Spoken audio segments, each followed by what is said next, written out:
এই ছোট ছোট কোরআনের বাচ্চাদের জন্য, কোরআনের পাখিদের জন্য একটি ঘরের দাবি করতেছি আপনাদের কাছে। সম্মানিত দর্শক, যারা সামর্থ্যবান আছেন অবশ্যই আমাদের একটি ঘর দান করবেন, যাতে আমরা ভালো করে বাচ্চাদেরকে পড়াশোনা করাতে পারি আর তারা তাদের ভবিষ্যৎ উজ্জ্বল কামনা করবে।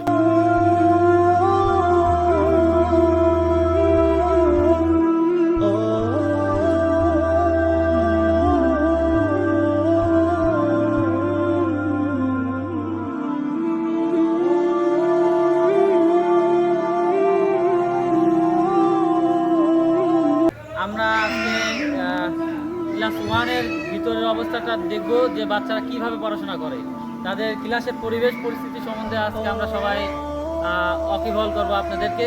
দেখেন আমাদের ছোট ছোট বাচ্চারা কিভাবে পড়াশোনা করতেছে, কি তাদের সমস্যা, যদি সম্ভব হয় সমস্যাগুলোকে আপনারা সমাধান করে দিবেন ইনশাআল্লাহ।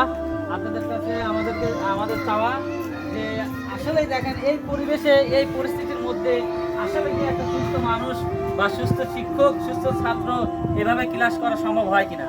সম্মানিত দর্শকবৃন্দ, আপনারা দেখেন এই ডান সাইড দিকে একটু তাকালে বুঝতে পারবেন যে আসলে কি পরিস্থিতির মধ্যদের বাচ্চাদের দিন কাটতেছে।